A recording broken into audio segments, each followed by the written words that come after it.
differentiation.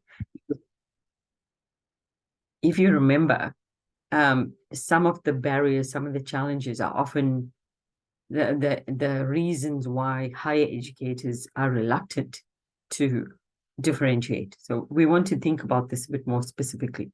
So I've created a Google Doc. It is an open document at the moment. So once we're done, we can close it. And I want you to identify a strategy that you have tried or heard about. So I know that some of you who are here are lecturers. You're working in higher education, and there are others who are students. So in your case, you might have heard about it from a student's perspective.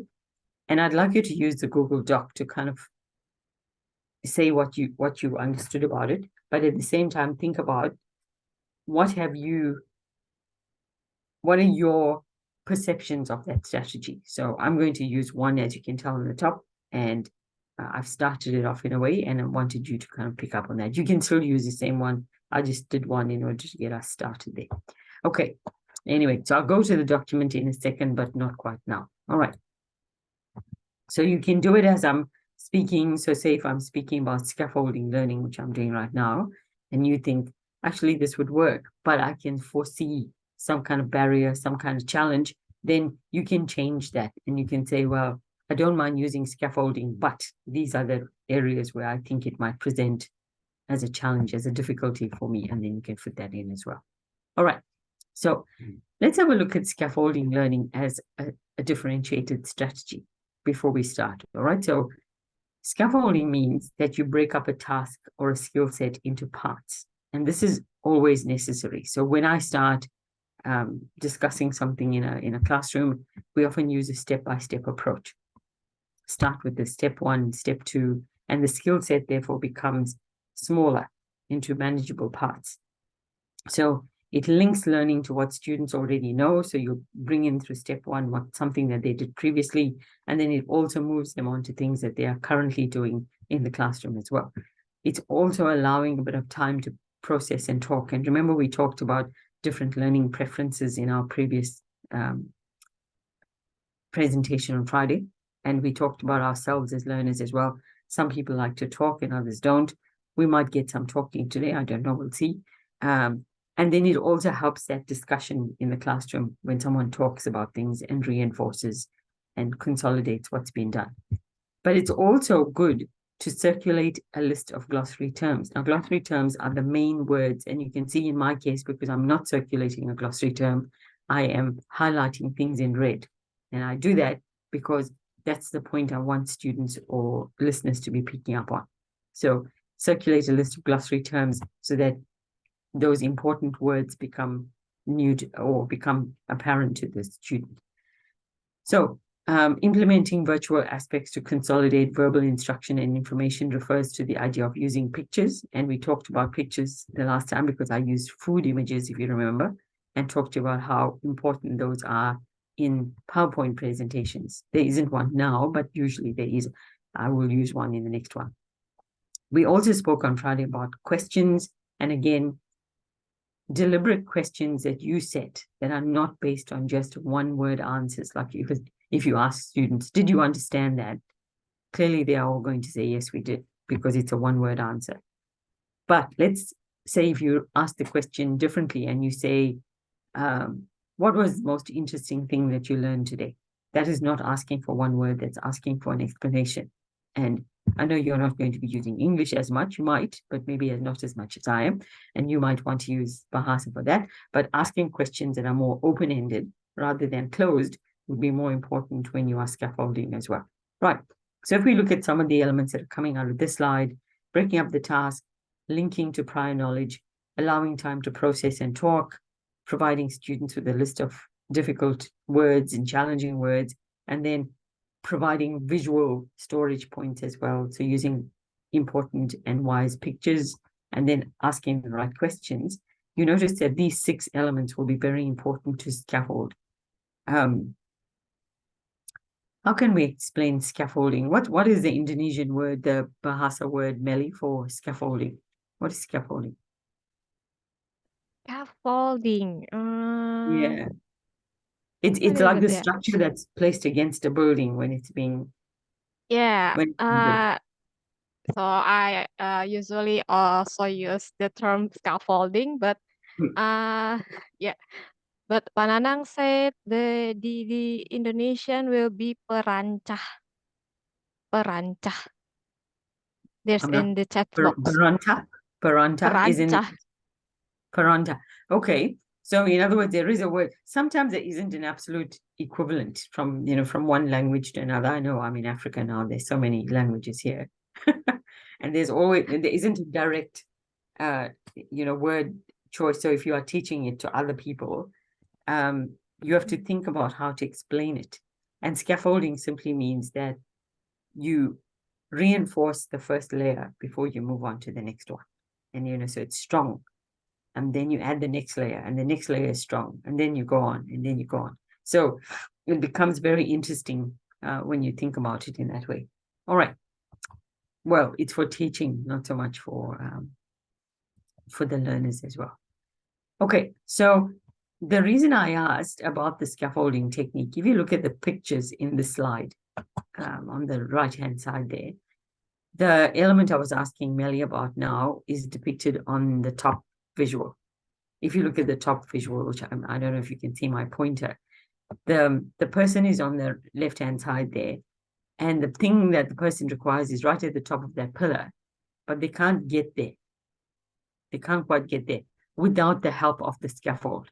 And so the learning activities and the feedback and assessments on the other side are going to therefore lead the student to what they want, which is the goal, which is the prize, which is the learning that they want. So the scaffolds are actually like a ladder.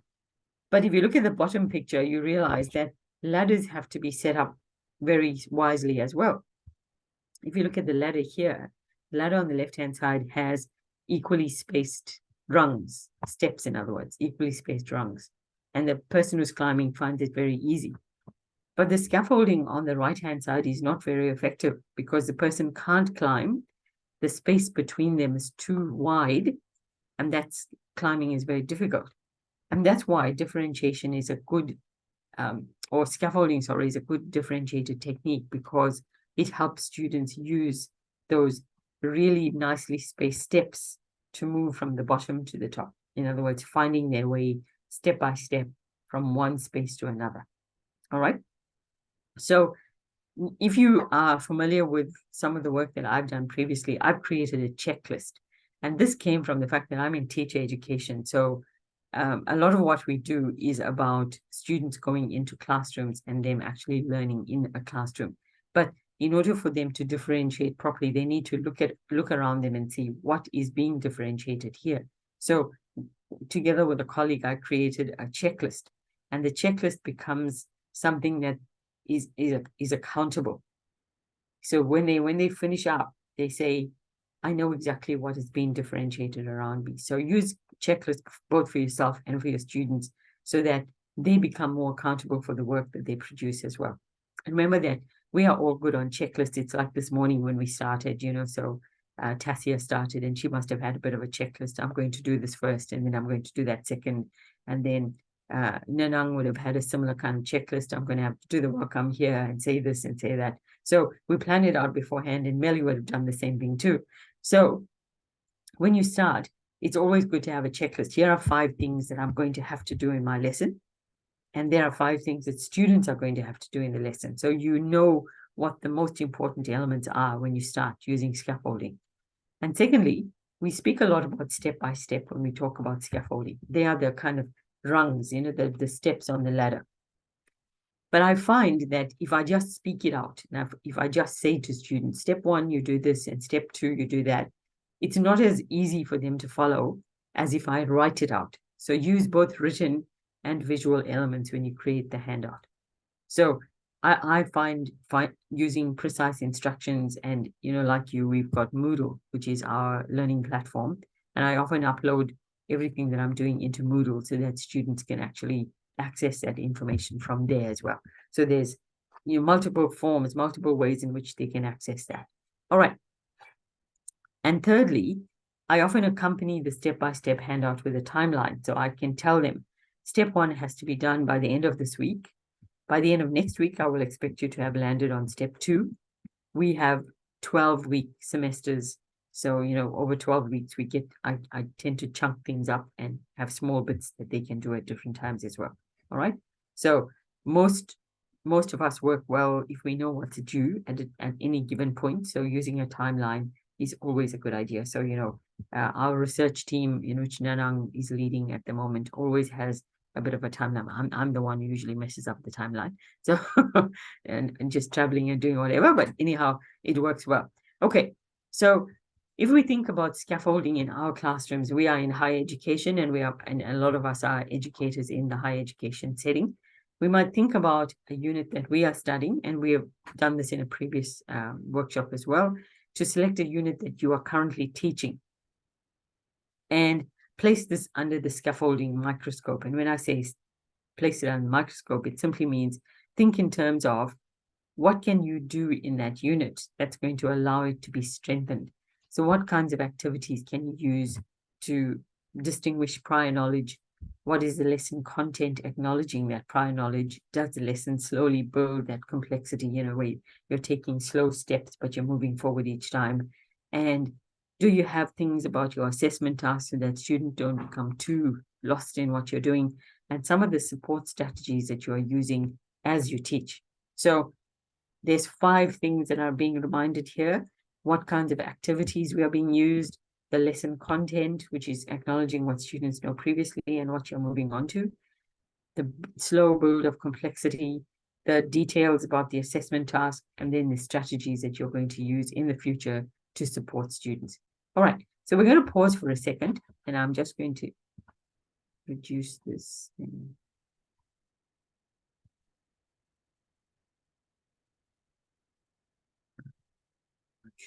Let's see. Okay, I'm just going to take us to the document and screen share again. All right. Now, what I'd like you to do here, let me share the screen with my Google Doc. All right. So you can now see my screen, and I am sharing the Google Doc with you, and I hope you can see that too. And the Google Doc, as you can tell, is not populated yet. So what I was doing here was to get started, and I hope you have access to the Google Doc as well. Does anyone not have access? We don't have any access yet, Dr. Pearl. Don't have access? Yes. Can you request access? Yes. Okay. All right. Let's do that. So if you can request access, because it is an open document, but it looks like some people are there, but some are not. If you can request access quickly, then I will do that. And then I want you to start filling that in. All right. So yeah. Give you some access. All right. Here we go. All right.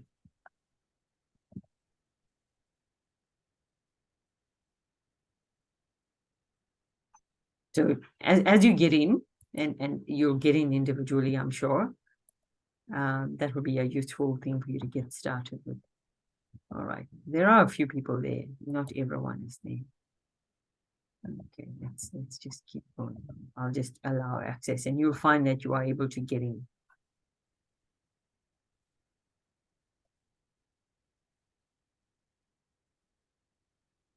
Okay, couple more.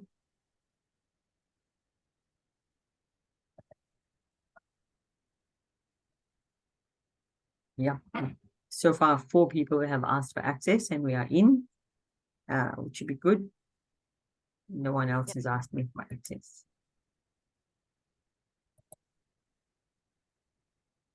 Okay. I think that's all. Oh, there's another.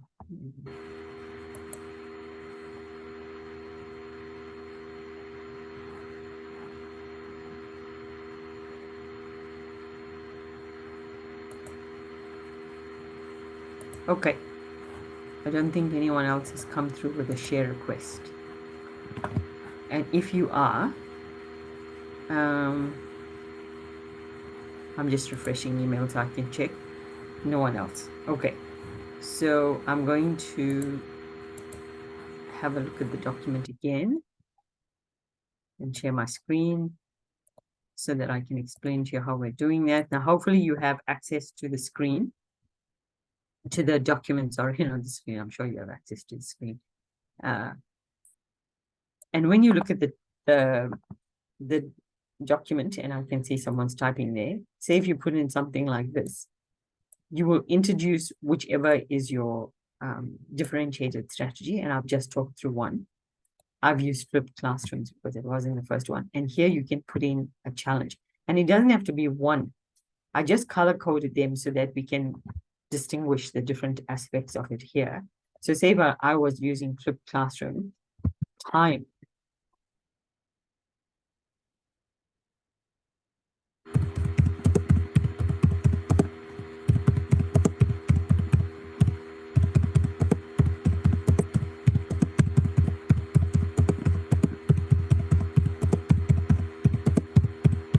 So you will see this, and time becomes one of the most prominent elements with differentiated instruction. In fact, even in our faculty, when people speak about differentiated instruction, they say that one of the biggest challenges that they have is apportioning time. They can't do it because of time, because they've got to record so much stuff in advance and they've got so much to do, and it makes life very difficult for them. So, so most of them decide not to do it because the timing is often a challenge.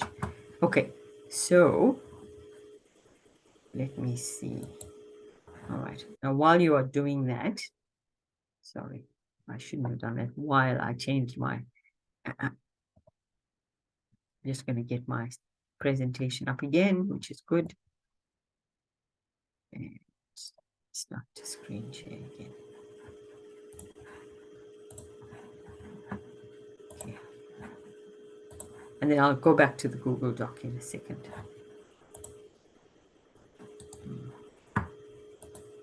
Just gone on to another slide. Okay, here we are. So what I'd like you to do is to continue working on that, on the document. So, you know, you are not being delayed, and I won't delay that. Yep. All right, that's fine. So Google is, or Zoom is reminding me that we are now screen sharing. So just to sum up, remember we are talking about scaffolding. Scaffolding, like someone put the name into the chat box as well in Bahasa. So, you know, it's setting up the structures that individuals can actually accommodate, be accommodated by, and they step on those in order to achieve the top end as we're going. All right. So we think about the kinds of activities and so on. Excuse me. Scaffolding requires a great deal of time, and don't just think in terms of time as a barrier. Because our research is now zooming in on time, we know that there's other things as well, because scaffolding requires a lot of work. So apart from the time it takes to actually do it, you need to think about the different scaffolds so that those spaces between them are actually quite small rather than large. So, you know, on the run as we go. Okay. So I'm going to move on to another technique which we've gone through before. But we think about something called feed forward. Now, if you are at your computer and you want to quickly Google this, feed forward is different from feedback. So when a student undertakes a task, so they fill out a piece of work and they are interested in what you have to say about it, the advice that you provide through feedback is not the same as what you provide during feed forward. So feedback is what you tell the student about the things that they might have done well and the things they might not have done so well, and then you score the student, which is what we did in the past. Feed forward as part of differentiated instruction is a little bit different. Let's talk about this for a second. Like I said, Google it. There's quite a bit of work that's been done here as well. So feed forward means that you are specific. So let's say if a friend of yours came to you and they said they've cooked a certain meal. I'm just using food because it's the easiest thing to use when we're in a group. I don't know what else to use. So say they cooked a certain meal and they said, what do you think of it? Does it taste good? Now, if you said, oh, it's good, they probably won't get enough feedback on that. The feedback has to zoom in on certain areas. You might say, you seem to have used some interesting spices on it. What did you use? And so they might tell you, you ask for feedback. The feedback might also be, it was probably a bit dry. I'm not sure why. Maybe it needed a little more sauce or something like that, whatever it was that you wanted to add on to that. So feedback should be not just vague and broad, saying you did a good job with this activity, which is kind of what we do as educators. That is not useful to students. What they need is for you to be very specific. Tell them what they did well, and then tell them specifically what they didn't do well. So you might say something like, you have tackled this topic quite specifically. These are the areas that you did really well.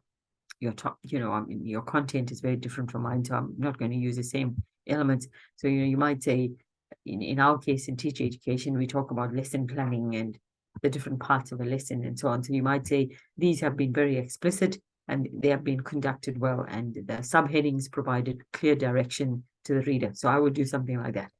But then the student might have not offered enough information. They might have glossed over something. They might have gone speedily over something. And in that regard, we are telling them that they need to provide more information. So it might be useful for students to say, you should have provided more specific detail when it came to, and then tell them what they did.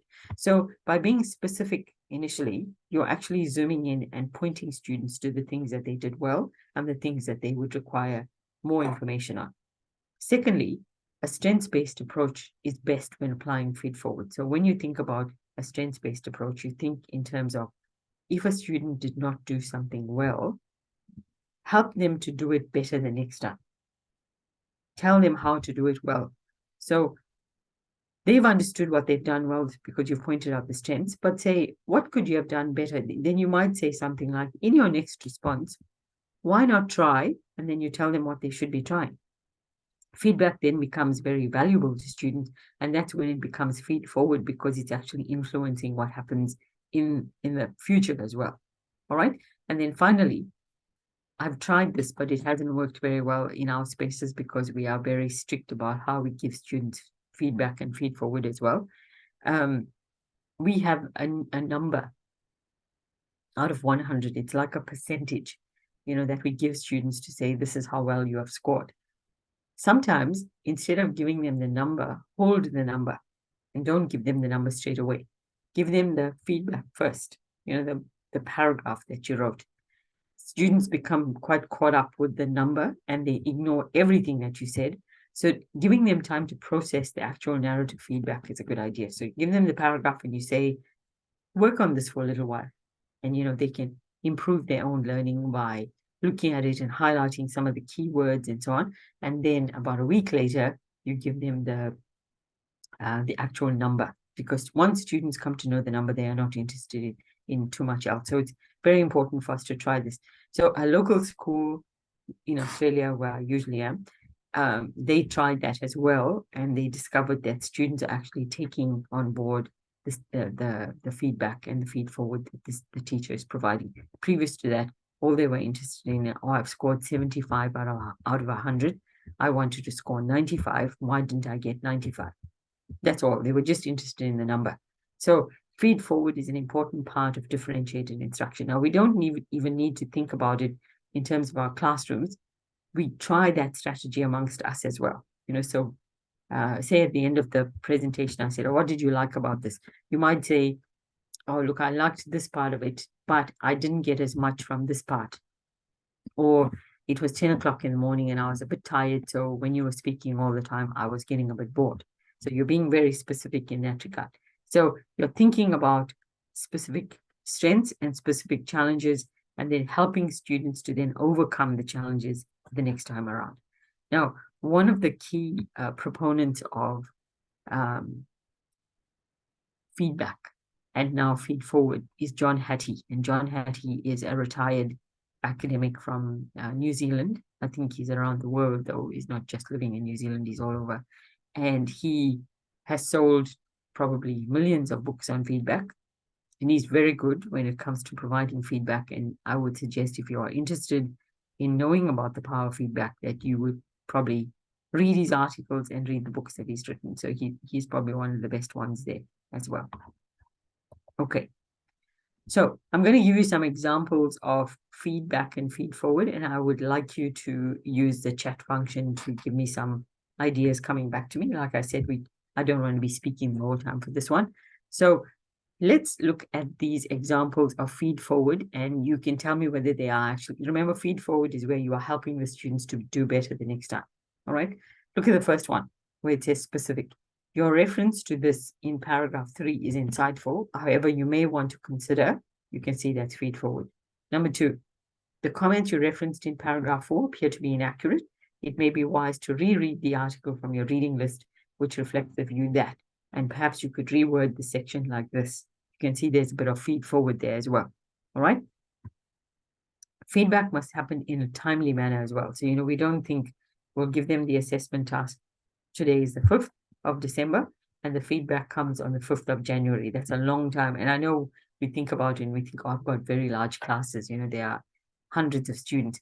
But you have to think about something that happens fairly quickly, because the student has even forgotten what they did by the time they get the feedback, and it's of no use to them. So we've got to be thinking about timely feedback as well. All right.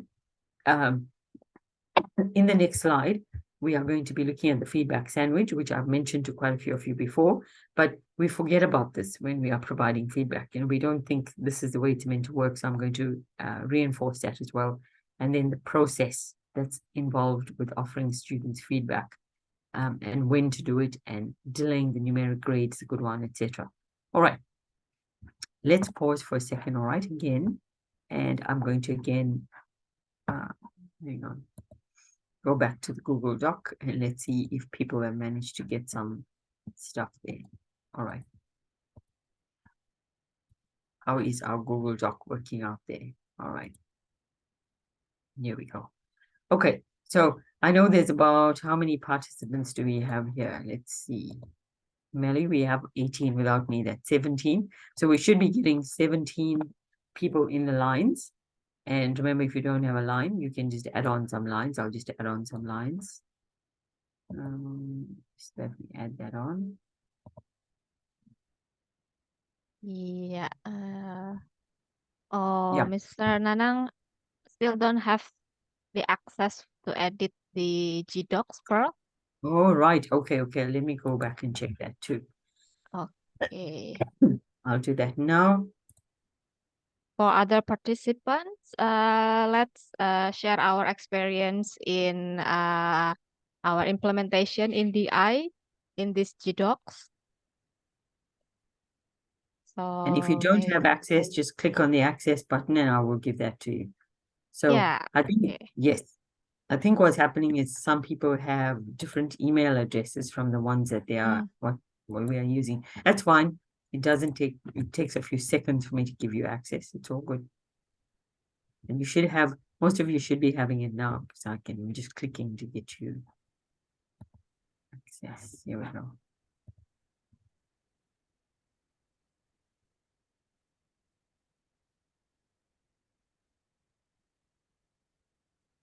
Okay, I think I've given 4 people access now. And I'll just share that with you anyway.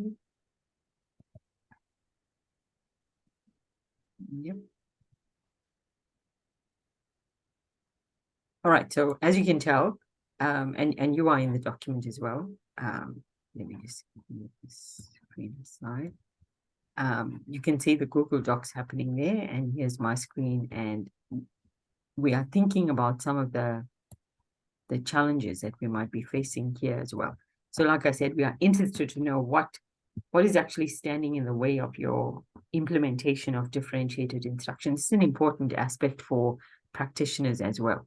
So when we think about how to overcome hurdles, if we know what the hurdles are, then we can, if we label them and we say, these are some of the hurdles, it's time, it's too much work, it's students are just wanting the numbers, they don't want feed forward, they want feedback through a number, then say all that, and then we don't know what that what's happening there as well. Okay, so I'm expecting you to just keep going there, and I'm just going to continue with our presentation while we're doing that. Okay, here we go.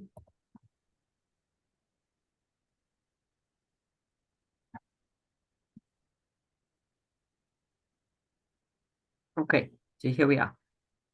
So once you are processing some of this, you will see that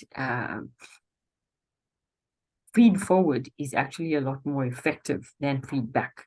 Let's think about this feedback sandwich for a moment, which I said we'll talk about earlier. All right. So we're not looking at the feedback sandwich previously. The feedback sandwich was where you provided something positive, you introduce something that students can do a little more of, and then you introduce something else that is positive. And nowadays, we don't see it in that traditional way any longer. You know, the feedback sandwich was quite a traditional way. We used it in the past. I still use it now as well. You know, so we think about feedback that, you know, the brain on the top, positive feedback, and then constructive feedback, and then looking at the way in which it has been done. Yeah. So feedback has been looked at in this way previously as well. Constructive feedback happens in the middle. It's like the filling in the sandwich, you know, and we didn't want to discourage students. So we often think in terms of the positive feedback kind of buffering some of the negative feedback that we might be giving. But now we think more in terms of feed forward, which is still using the sandwich element, but we say that the second element is now going to be something that informs the future. So you notice on the left-hand side, it says we are reinventing the feedback sandwich. So we don't see it as a traditional, you know, the 2 slices of bread kind of thing in a sandwich. Now we see that there could be different ways in which we do it. And we want feedback to be thinking about what can you do better in the future? So what can we intentionally change about the way in which you perform a task in the future? So this might require a bit of work, because it means that you are thinking about what students individually are offering you in a task and changing the way that they do it in the future. So it does involve a great deal of work. So when you think about feedback, you must ask yourself, are you actually teaching through your feedback? Is it making a difference to the way that students actually absorb teaching? Do students have specific ideas about how to improve their work? And then, did you personalize it? Did you talk about this particular student, and that's the one that is going to improve in the future?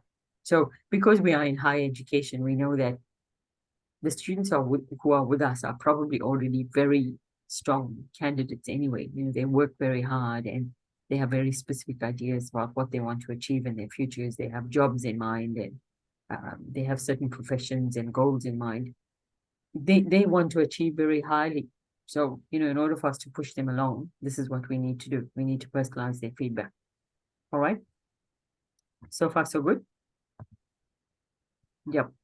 Yep. All right. Excellent. All right. So I'm moving on to the next strategy then, which is flipped classrooms, which again, we would have mentioned in a previous piece as well. Flipped classrooms are probably the most used where I work. So it's the strategy, the differentiated strategy that's used most frequently. All the others are used, but in to an extent. Now, the flipped classroom simply means that all the information is provided to students beforehand. Everything is provided beforehand, so that when they come to class, there is an expectation that they would have done things before they arrive. So say if the class was at 9 o'clock on Monday morning, before they arrived in class at 9 o'clock on Monday morning, they would have had tasks that they need to do the week before that. In that, we will be using scaffolding, we'd be using structured learning, we'd be using feedback, whatever, and we tell students what to do. So say if I'm using it, we use a learning platform system called Moodle. So Melly, what's the one that you are using? What's the platform? We have Binus Maya as our learning management system that we also can post our material or sources there. Right, very good. So it's very similar to the one that we have. So what I do is I divide it up into topics, and then topics that will align with the weeks that I'm seeing my students as well. And then I give them a step-by-step plan. And I say, step 1, it's all written down. I would have recorded the class, you know, like the way that I'm doing this now. I use Zoom and I record my class. And then they watch that beforehand. So they watch all the content, so they can do it in their own time and watch it whenever. And then they watch the entire thing. And once it's all done, once the entire thing is done, then there's an activity they might need to do in order to strengthen their understanding. So step 2 might be access this document and find out what the methodology was or something like that, depending on what I'm teaching, or what are some of the strategies that are being suggested by Hattie regarding feedback. So then they'll do that. Then the third thing is, I might say, find 3 examples on your own without your peers of feed forward in your feedback cluster or whatever you are doing in class, so that all the work is done by students beforehand. They are not coming to class on Monday at 9 o'clock expecting me to lecture. The lecture has actually been recorded by the lecturer. It's online and the student has watched it. And they come to class, they should already know what's happening there. Now, what are we going to do in class? Because they've done everything beforehand. Here you would introduce group work. Because the student has come in and they've already had all the information, they can now discuss. You can set a questionnaire and you put it on the table and you have 4 students coming around the table and they start talking about what you talked about on the lecture, on the worksheet, whatever. They make notes. Sometimes if we have access, we give them a whiteboard and they can stand at the whiteboard. And then most often I would get them to reteach to the class.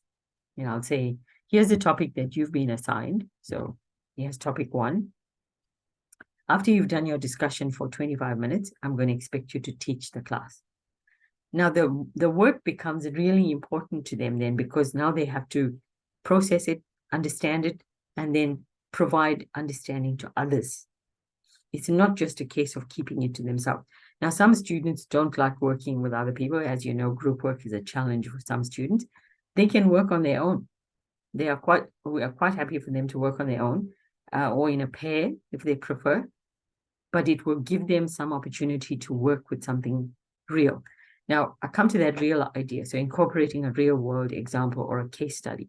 So like I said, because I'm in pre-service teacher education, so they haven't quite gotten into classrooms yet, I can give them a scenario and say, imagine you are at a school where, and I'll give them a scenario of a student who might be, finding it challenging to undertake a task, or a student with autism spectrum, or a student who's from a racially diverse background and doesn't feel included. How would you now accommodate the student? What would you do? So the student thinks about it and they talk to their peers and they look at the lecture material and they look at the handout that was provided. And then they say, well, this is the way in which I will create a safe space for the student. And it's a real world example. And then the others are listening to that because they too will fix that at some point. And it allows them then to practice that in their spaces as well. Now, lots of students are going to take leadership roles in this because they're going to be teaching, they're going to be leading discussion and so on, which is exactly what we want. We don't want it to be teacher-centric with us leading all the time. We want it to be student-centric. So students lead rather than just merely following.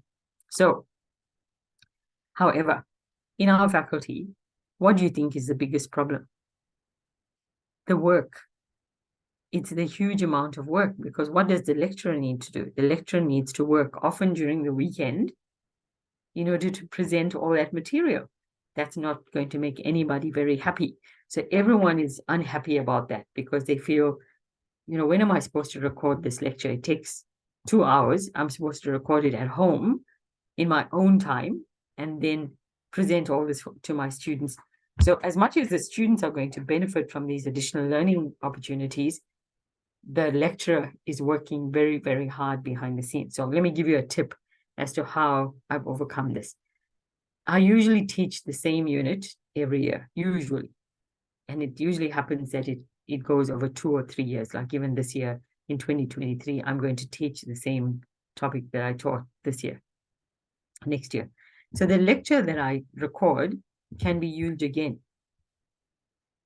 I won't re-record it. So when I'm recording, I must make sure that I don't refer to the year. So I won't say 2022 or 2023. I won't refer to a month, like saying this is December. Nope. It must be more generic so that I can use it again. I also do it in parts. So I'll do topic 1 in a little section, and then I'll pause the recording, and then I'll do it again, something else again, so that I can, if there's certain things that need to change, I'll just change that one idea, and that's it. So I've actually reduced the amount of work for myself by having a pre-recorded lecture. On the learning management system, there's very little for me to change from one year to the next, because it's the same lesson. Students have interacting with the same content every year. The only thing that is different is when I'm marking assessment tasks, because I'm dealing with different students. And that would have happened anyway. So I can't really say, let's reduce our work with feedback, because you would have had to mark assignments anyway. That's part of the work that we do. So pre-recording doesn't have to become such a time-consuming task all the time. It can be something that happens from one year to the next. So, you kind of find your way in that respect. Okay, what do you think? Doable? Yep. Okay. So this is the flipped classroom. And like I said, the flipped classroom is possibly the most popular learning strategy that we use in our faculty, and lots of our students enjoy it as well. All right. So here are some strategies that we're going to be using. And I often use a Google document or a Google form to ask students how they manage with a flipped classroom. So I do it about 2 or 3 times in the semester. So not every lesson can be flipped. You'd know this. There are some things that you are going to have to do in class. So if you do it a couple of times in the semester, it's fine. I notice quite a few people nowadays do it more often than they used to do in the past, but we'll see. You create a video recording of the lesson. The lecture is recorded. So, you have taken yourself out of that lecture situation, and there isn't so much of you talking to students. And students will come in with a lot of prior knowledge, because they would have watched the video, they would have read the handout, hopefully, and read the work that you've set for them. And when they come in, they should know what they're doing. Now, you might think, oh, well, what happens to the student who didn't do their work? They didn't do their homework and they just arrived and they are expecting the others to provide for them. Of course, there's going to be those students as well. It's not easy to sit in a group work situation when you don't know what to do. The next time they will know what to do. They will watch the lecture and they'll come in prepared. So some students will have done it. They will take the lead. The others who didn't will have to step back. All right. So certain students can take the lead and teach the class, because that's what we want. We want students to be taking more ownership as well. And students are the ones who will then identify and utilize the strategies, because that peer format is much better and much stronger than the ones that we use as teachers. So we want to position the students a little more strongly in that regard. All right. Okay, how are we doing so far there, Melly? All good? All good, Pearl. I think that's a very good tips for us, actually, especially the flipped classroom. Maybe Bapak Ibu also have tried this flipped classroom, Pak Nanang atau Mbak Pinkan, maybe? And anyone who's tried the flipped classroom wants to add on? I know you have your cameras off at the Yeah. moment, but I just brought us back here. I noticed no one's using, or I just mentioned it as an example. This is not really real, but this is quite a lot of stuff prior, and I find myself using similar content every year. So, yep.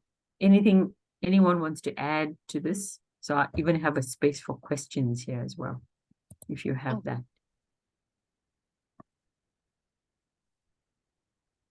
Anyone wants to talk about flipped classrooms? Or Melly, have you tried flipped classrooms? Actually, I have once tried it, Pearl. Yeah. Yeah, but maybe Too much work. Yeah, I'm sorry. Is there too much work beforehand? Actually, yeah. I have to Yes. prepare the video. I have to prepare Yeah. the activities for the class. But for me, actually, it's very what is it? Enjoyable in class. not for me, also for the students. But as you said, there will be students that haven't reviewed the material. So I've kind of, what should I do to encourage them to please review the material before the class, please. I already remind Yes, them. yes, yes. I know what you Yeah, mean. Yeah, I know what you mean. Yeah. Yes, yeah, because and that can become the reason why a lecturer may not try flipped learning before or again, because they realize that the students are not coming in prepared. But like I said, it might happen once. And if the student knows that you're going to flip again, they will be more prepared the next time. So they'll come in and they'll know what they're meant to be doing. So if you think about it, the reason I do it, and I do it a couple of times in the semester, is that it takes the pressure off me as well. Because I go into class and I'm not lecturing or I'm not on, on show. The students are the ones who are taking over. I'm just facilitating things. So I come in and I say, look, everyone's got their work. Let's get into our groups, and they get into their groups, and then they are participating a little more actively compared to, they were just sitting back and expecting me to do all the work. yeah, Yeah. that's really, Anyone else wants to add on to, their experiences with any of the techniques, but specifically with the flipped classroom?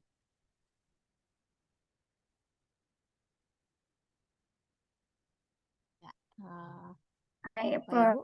Sorry, I got disconnected earlier. So, can you hear my Yes, we voice? can hear you. It is a little choppy, but we can hear you. Yeah. Okay.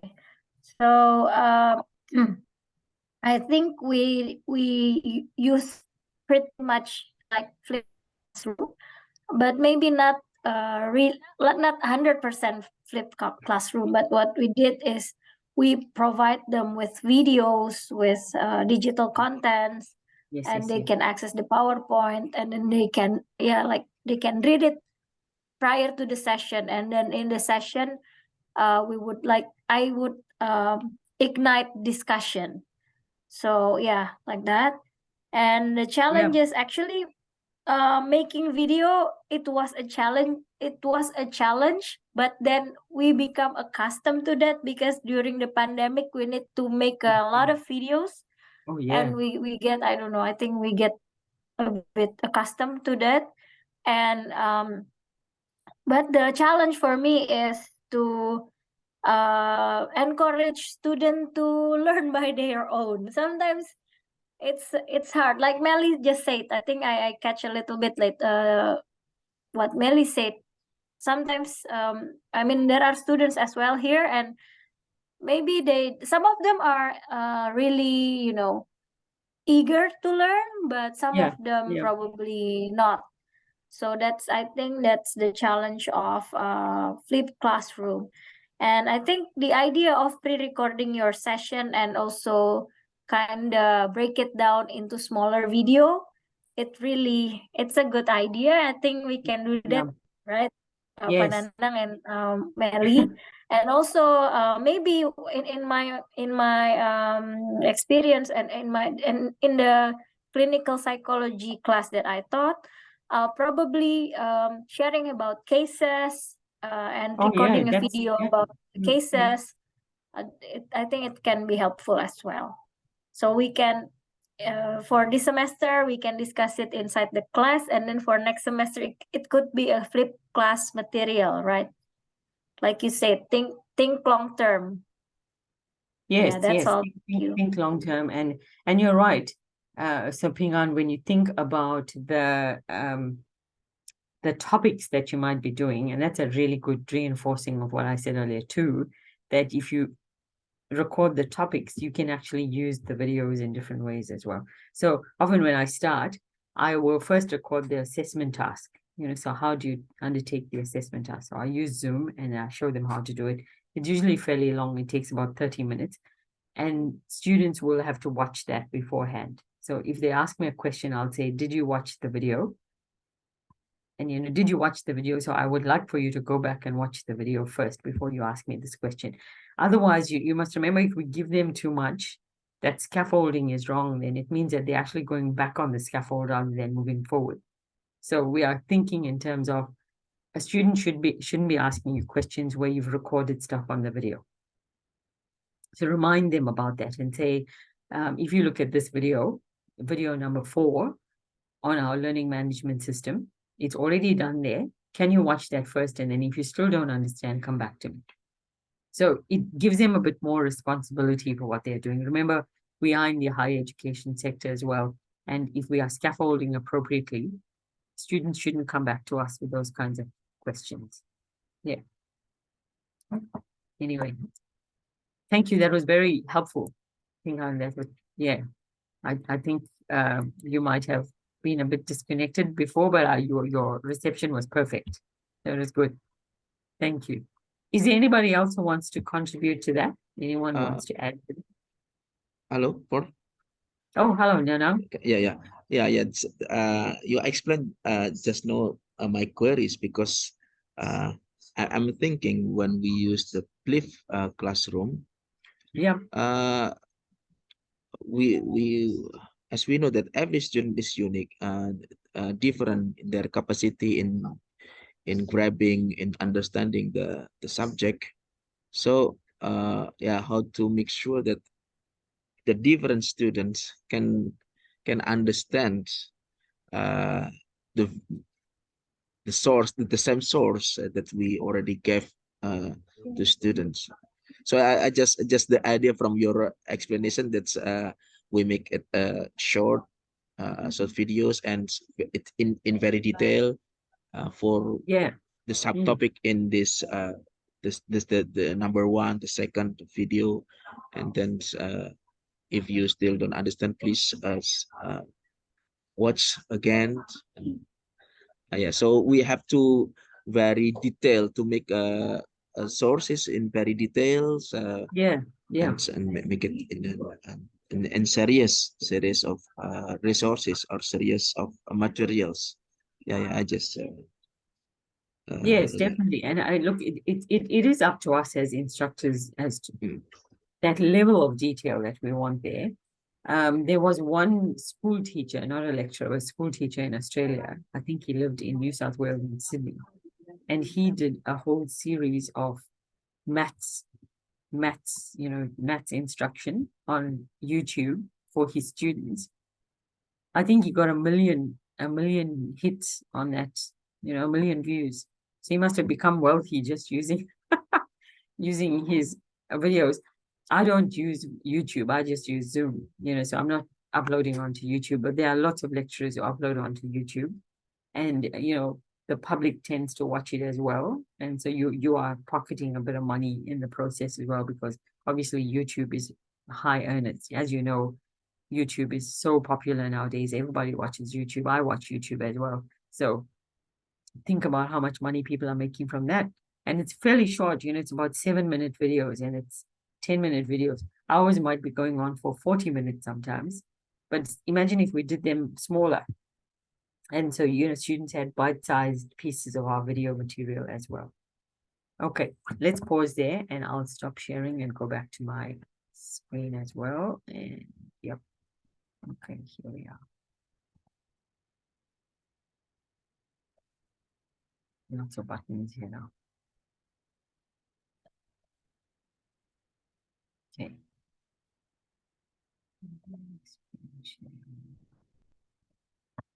Okay.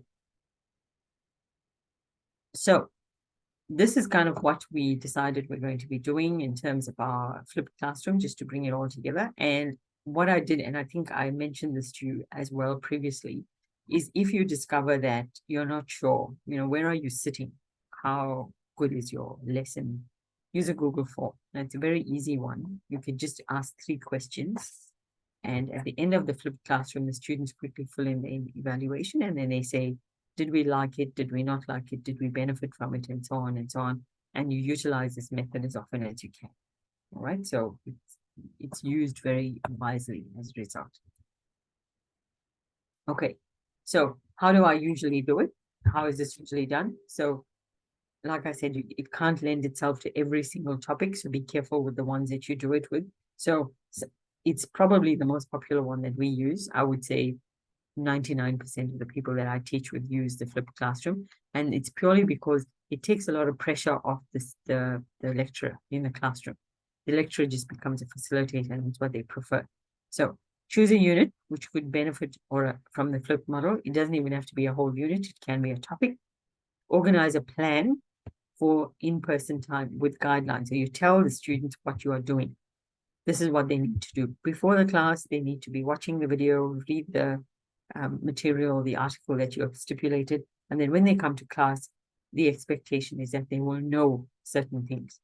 Offer students an overview of the planned activities. So when they come in, you can have a 5-minute recap. This is what you're meant to do. This is what I was planning for you to do. And then you create your own visual, your lecture. It can take an hour. It can take 90 minutes. It's up to you. I said smaller topics, but if you prefer something a bit longer, that's up to you as well. All right. And because remember, students can always pause a video. They don't need to watch the whole thing in 90 minutes. They can watch a video and pause and so on and so on.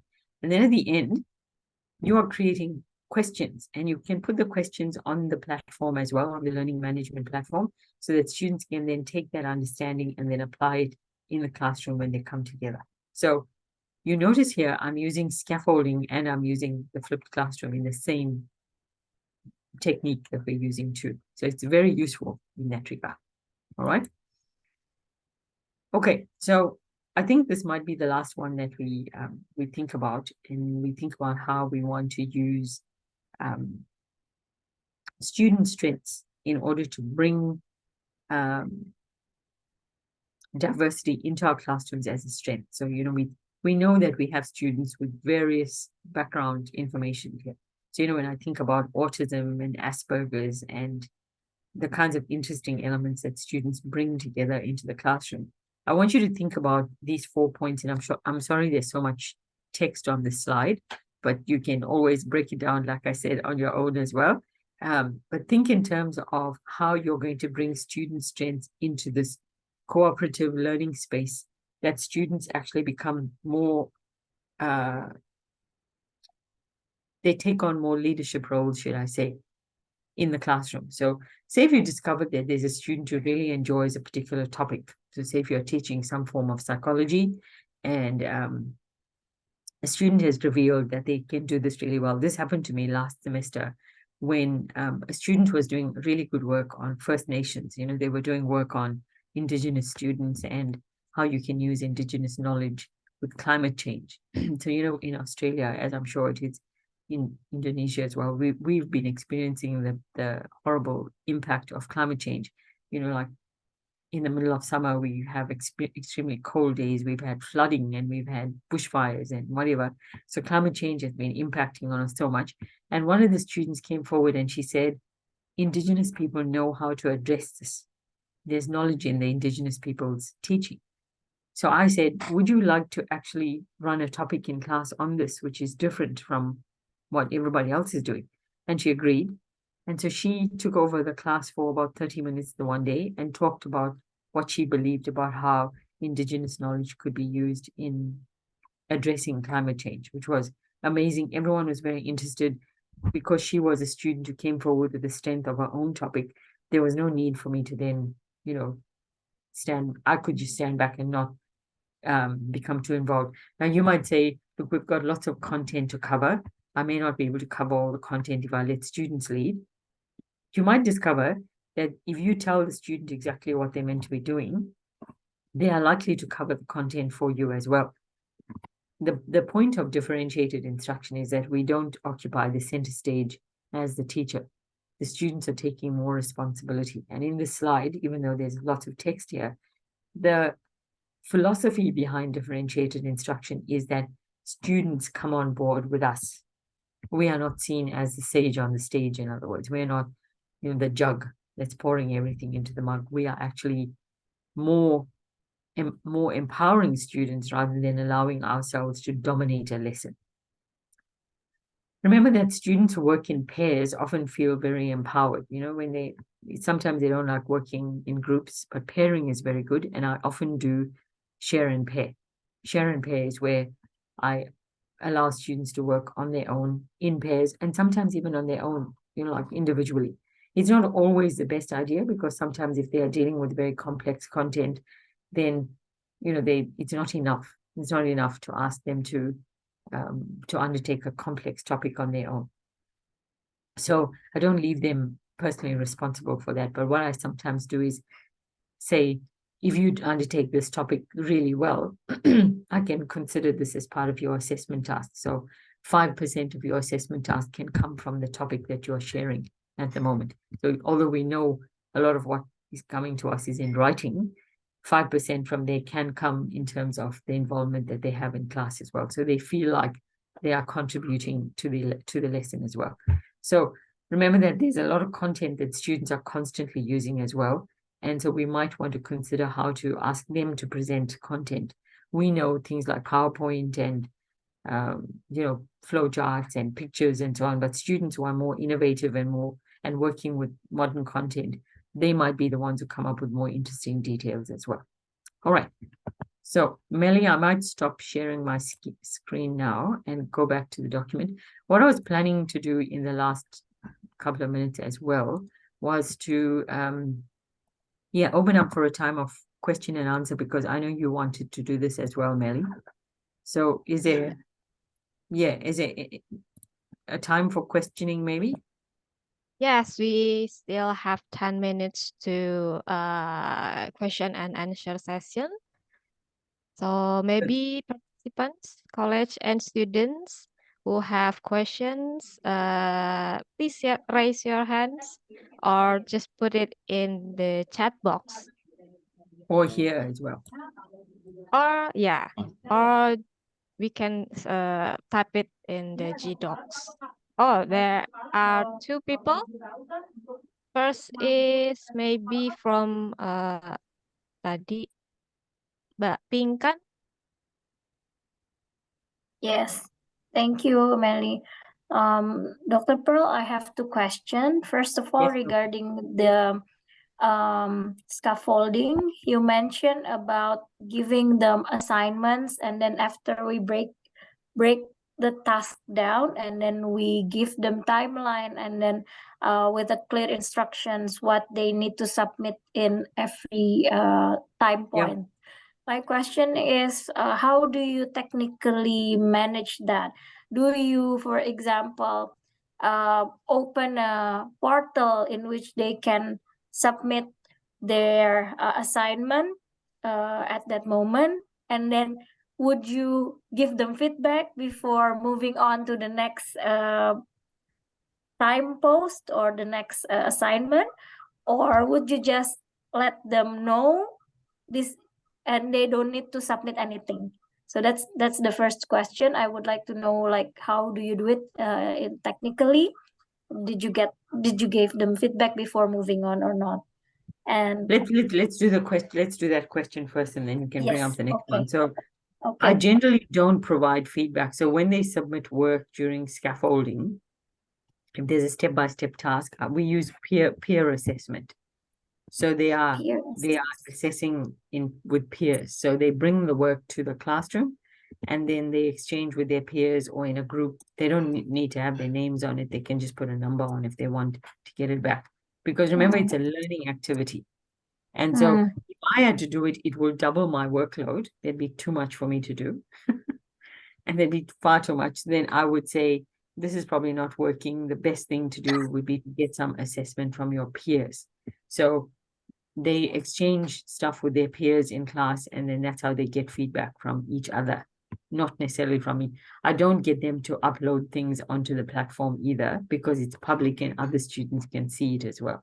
So it's a good way for them to get feedback, but without involving me, because I'm worried about how much time that's going to take me. It will absorb too much time, in other words. Yes, thank you. Thank you. That gives was me your some second one? idea. Yep. Yeah, my second one is related to the challenge that I wrote in doing scaffolding, I think. So I think I understand that scaffolding is breaking down the task and then giving student time to really work on it by their own pace. However, I think to be able to do that, we need to first have a very focused learning outcome. Yeah. But in reality, we have an abstract learning outcome, not an abstract. For example, we expect students to be able to explain many concepts in Yeah. let's say clinical psychology. Yes. However, when I try to implement the scaffolding, I think it would be effective if I only focus on several concepts. That's my understanding. So my question is, maybe you can share your experience, because I think if we would like to use scaffolding or breaking down the task, first we need to have a smaller scope of learning outcome, and that might leads to probably adjusting the curriculum itself. So that's my question is, how do you manage to do, I mean, is there any tips on the curriculum side so that it enables you to do scaffolding and can be focused on certain tasks?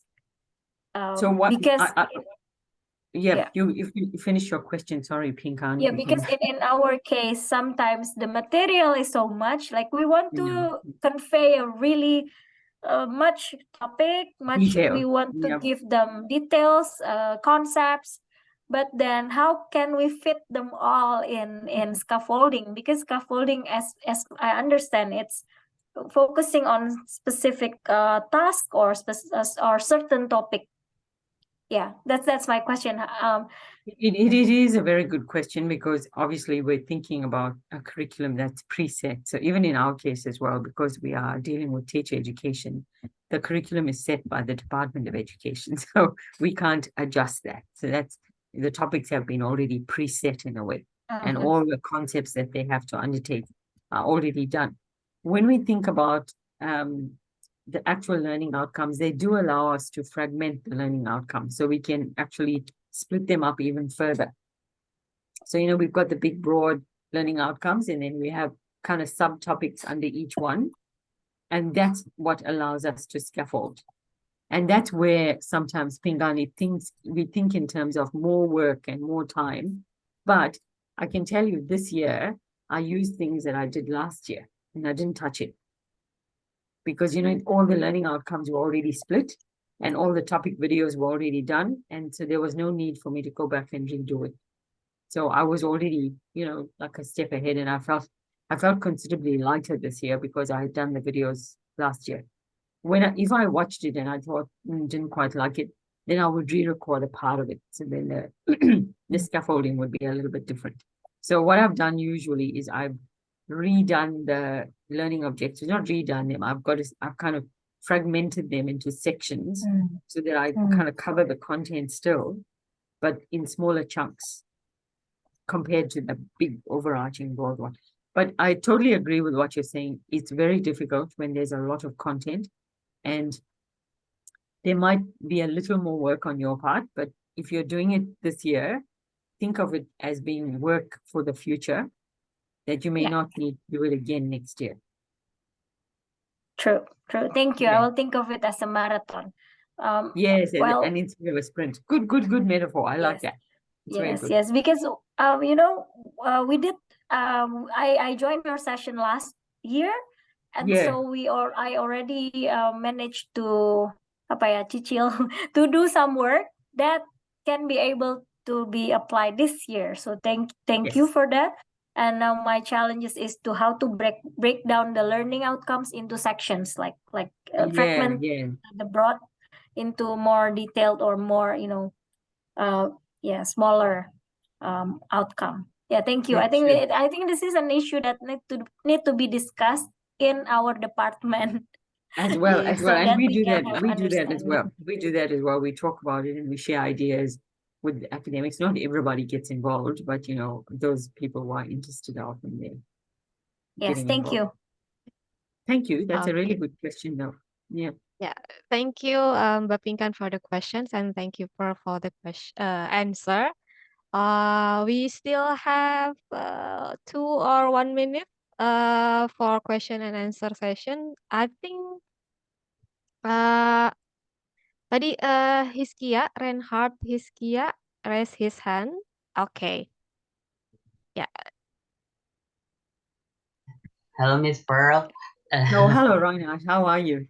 I'm fine. I want to ask you about something because mainly students in higher education have difficulty to express their question when they ask something. They have difficulty to study about something, and how you deal with that? Because when they want to question something, they're afraid that maybe the answer they can answer.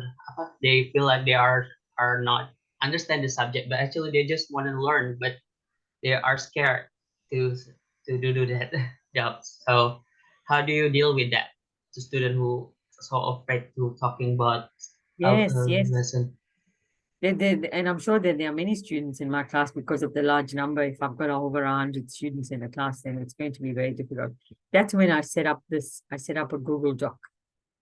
So, I was just scanning now. There are questions here, as you can tell, which I will go back to as the teacher in order to address the question when the students have finished their work. Or sometimes if they are busy discussing, I can put my answer in here. So I'll start typing my answer. I will do this later because it'll take too much time now. So let's say that one of the participants asked, how do we differentiate the learning environment? So the answer would probably be that because we are mostly lecturers, how do you adjust the online learning environment and how do you adjust the physical learning environment? And those are things we need to be thinking about. And then the second question is how do we encourage our teams to implement differentiated instruction? And there too, that requires the answer. So Reinhard, I would think having an electronic platform to capture questions is often a really good way, of undertaking that. Yeah. Yep. Okay. Is that okay, Reinhard? Is that clear? It's clear, Miss. It's clear. Okay. Yeah, maybe for our fellow students, they can also give recommendation for us lecturer for what kind Yeah, of yeah. Mhm. yeah, if they are afraid, they can propose to us, please use GDocs or something. Actually, we really happy to receive that recommendation, right? That's Okay. good. That's good. I use Google Forms as well. I said that in the slides as well. And Google Forms is probably the best way to find out what students are thinking about as well. Yes. Okay. Yeah. Okay. So it's already 11 and 32 minutes. But we still have to there is still some questions that maybe we all have, but unfortunately we already No, but reached the document will be open for a while, oh Nelly. oh Yeah. okay. So we can still you can still pop the questions in and then, yep, we can do that. oh okay. Thank you so much, Pearl. That's all right. So okay. So we can see we already have reached our end of session. So I invite Tasha again as our MC to close this session maybe. Yeah. Okay. What an insightful event. Thank you, Dr. Pearl.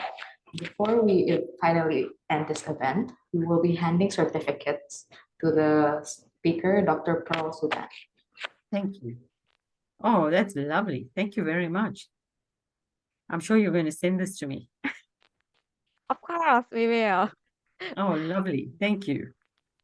We will continue by taking a memorable picture before we end this event. So please open your camera and prepare for your appearance. I'll count down and take the photo. Okay. Ya. Silakan para mahasiswa, Bapak Ibu yang bisa buka kameranya. Okay, 3, 2, 1. Okay, thank you. So for the last closing,